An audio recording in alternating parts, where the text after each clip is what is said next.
അമൃത് Veni hair elixir presents daily news പ്രഭാത വാർത്തകൾ powered by Pulimoottil silks KSFE. ഈ ആണുങ്ങൾക്ക് മാത്രം എന്താ ഇത്ര അധികം നെറ്റ് കെയറിലും ഹെയർ ലോസ് ഒക്കെ ഉണ്ടാവണേ? ആണുങ്ങളുടെ ഹെയർ ലോസിന്റെ മേജർ റീസൺസ് തന്നെ ഡിഫറെന്റ് ആണ്. സ്കാൽപ്പിലുള്ള 5 ആൽഫ റിഡക്ടേസ് എന്ന എൻസൈം നിങ്ങളുടെ ഹോർമോണുമായി ചേർന്ന് ഹെയർ ഫോളിക്കിൾസിനെ ചുരുക്കുന്നു. Amrut Veni hair elixir for men use ചെയ്യൂ. പുരുഷന്മാർക്ക് വേണ്ടി ബയോടെക്നോളജി പ്രകാരം പ്രത്യേകം ഡെവലപ്പ് ചെയ്തത്. നമസ്കാരം, ഞാൻ ഷാജി പത്മനാഭൻ. ഡെയിലി ന്യൂസിന്റെ പ്രഭാത വാർത്തകളിലേക്ക് സ്വാഗതം. ഇന്ന് മാർച്ച് 30 ഞായറാഴ്ച. സമ്പൂർണമായി മാലിന്യമുക്തമായ തദ്ദേശ സ്വയംഭരണ സ്ഥാപനങ്ങളുടെ പ്രഖ്യാപനം ഇന്ന് സംസ്ഥാനമെങ്ങും നടക്കുമെന്ന് തദ്ദേശ സ്വയംഭരണ എക്സൈസ് പാർലമെന്ററി കാര്യ വകുപ്പ് മന്ത്രി MP രാജേഷ് അറിയിച്ചു. സർക്കാർ നിശ്ചയിച്ച 13 മാനദണ്ഡങ്ങളിൽ ഓരോന്നിലും 80% പുരോഗതി കൈവരിച്ച തദ്ദേശ സ്വയംഭരണ സ്ഥാപനങ്ങളെയാണ് മാലിന്യമുക്തമായി പ്രഖ്യാപിക്കുന്നത്. വഖഫ് നിയമ ഭേദഗതി ബില്ല് പാർലമെന്റിൽ ചർച്ചയ്ക്ക് വരുമ്പോൾ MP-മാർ ഭേദഗതിയെ അനുകൂലിച്ച് വോട്ട് ചെയ്യണമെന്ന ആവശ്യവുമായി കർദിനാൾ ക്ലിമീസ് കത്തോലിക്ക ബാവ. ഭരണഘടന അനുസൃതമല്ലാത്തതും അന്യായവുമായ വകുപ്പുകൾ ഭേദഗതി ചെയ്യണമെന്ന് KCBC പ്രസിഡന്റ് കൂടിയായ കർദിനാൾ ആവശ്യപ്പെട്ടു. കേരളത്തിലെ MP-മാർക്ക് മുന്നിലാണ് ആവശ്യം ഉന്നയിച്ചിരിക്കുന്നത്. ഓപ്പറേഷൻ ഡി ഹണ്ടിന്റെ ഭാഗമായി മാർച്ച് 28-ന് സംസ്ഥാന വ്യാപകമായി നടത്തിയ സ്പെഷ്യൽ ഡ്രൈവിൽ മയക്കുമരുന്ന് വിൽപ്പനയിൽ ഏർപ്പെടുന്നതായി സംശയിക്കുന്ന 2128 പേരെ പരിശോധനയ്ക്ക് വിധേയമാക്കി. വിവിധ തരത്തിലുള്ള നിരോധിത മയക്കുമരുന്ന് കൈവശം വെച്ചതിന് 117 കേസുകൾ രജിസ്റ്റർ ചെയ്തു. 128 പേരാണ് അറസ്റ്റിലായത്. കോൺഗ്രസ് നേതാവും വയനാട് MP-യുമായ പ്രിയങ്ക ഗാന്ധി പാണക്കാട് വീട്ടിലെത്തി. മുസ്ലിം ലീഗ് സംസ്ഥാന അധ്യക്ഷൻ സാദിഖ് അലി ശിഹാബ് തങ്ങളുടെ വീട്ടിലെ ഇഫ്താറിൽ പങ്കെടുക്കാനാണ് അവർ എത്തിയത്. സംസ്ഥാനത്ത് കോൺഗ്രസ് നേതൃത്വത്തിലെ തർക്കങ്ങളിലും മുന്നണിയിൽ കോൺഗ്രസ് നേതൃത്വത്തിൽ നിന്ന് മതിയായ പരിഗണന ലഭിക്കുന്നില്ലെന്നുള്ള ലീഗ് നേതൃത്വത്തിന്റെ പരിഭവത്തിന്റെ കൂടി പശ്ചാത്തലത്തിലാണ് പ്രിയങ്ക ഗാന്ധി ഇവിടെ എത്തിയത്.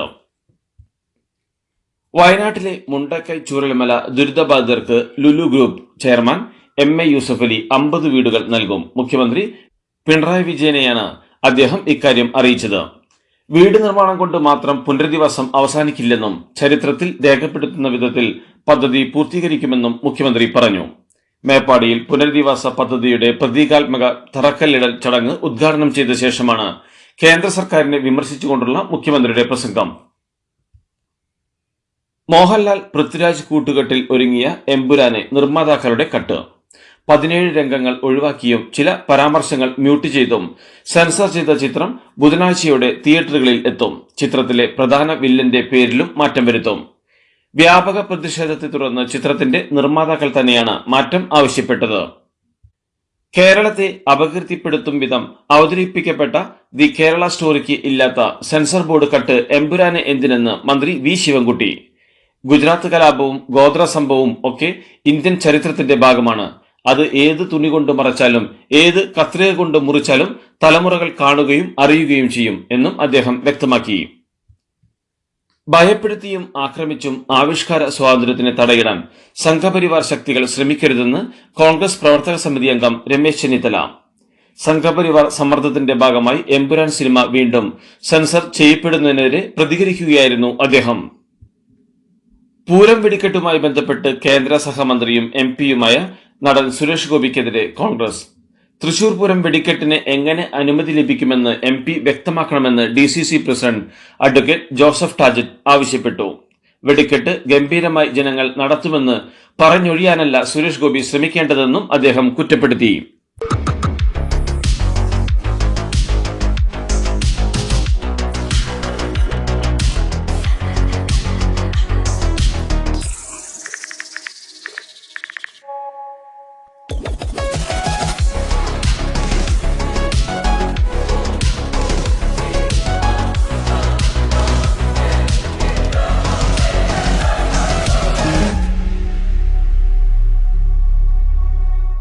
നവീൻ ബാബുവിന്റെ മരണവുമായി ബന്ധപ്പെട്ട് പ്രത്യേക അന്വേഷണ സംഘത്തിന്റെ കുറ്റപത്രത്തിൽ തൃപ്തിയില്ലെന്ന് കുടുംബം.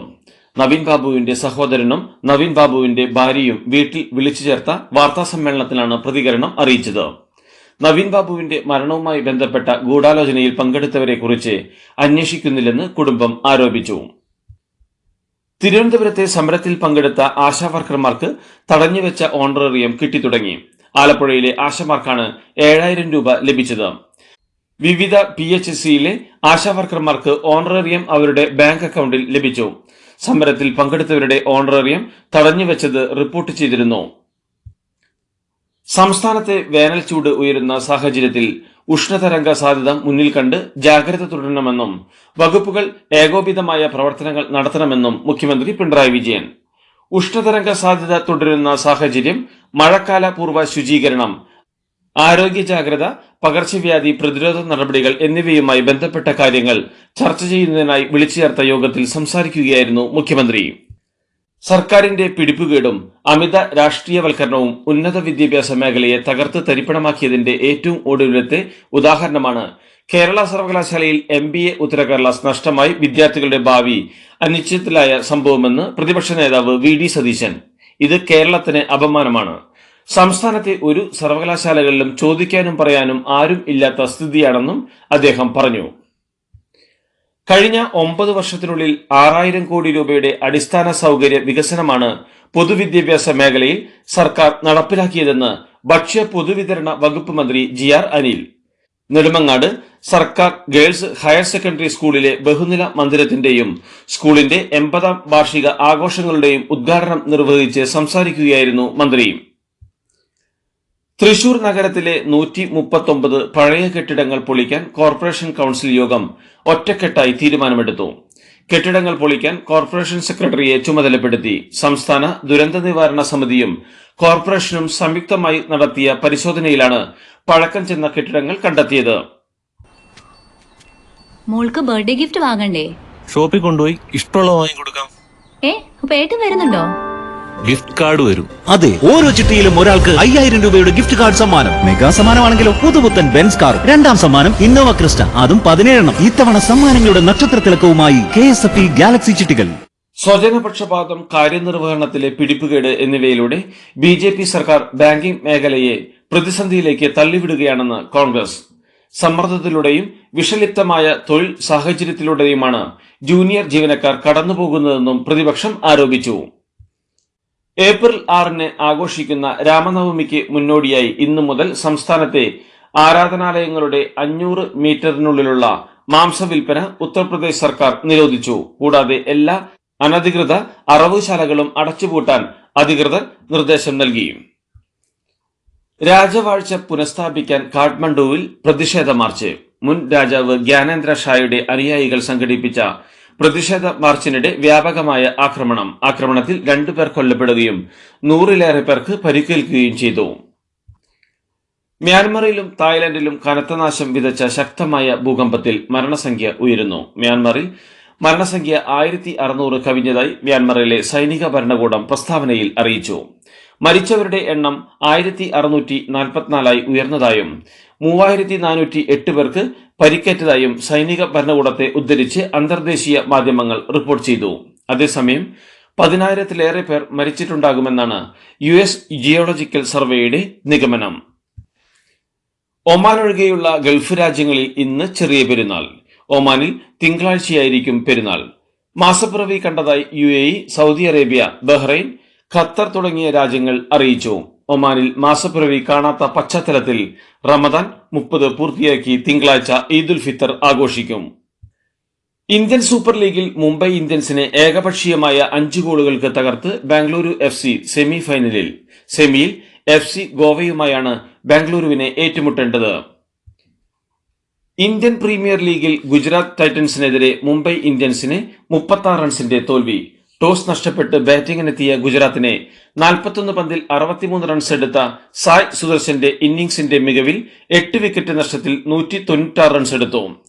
മറുപടി ബാറ്റിംഗിനെത്തിയ മുംബൈക്ക് 6 വിക്കറ്റ് നഷ്ടത്തിൽ 160 റൺസ് എടുക്കാനേ സാധിച്ചുള്ളൂ. ഇതോടുകൂടി ഡെയിലി ന്യൂസിന്റെ ഇന്നത്തെ പ്രഭാത വാർത്തകൾ സമാപിക്കുന്നു. ഡെയിലി ന്യൂസിന് വേണ്ടി വാർത്തകൾ വായിച്ചത് ഷാജി പത്മനാഭൻ. ഡെയിലി ന്യൂസ് ലൈവ്.in വാർത്തകൾ വിരൽ തുമ്പിൽ.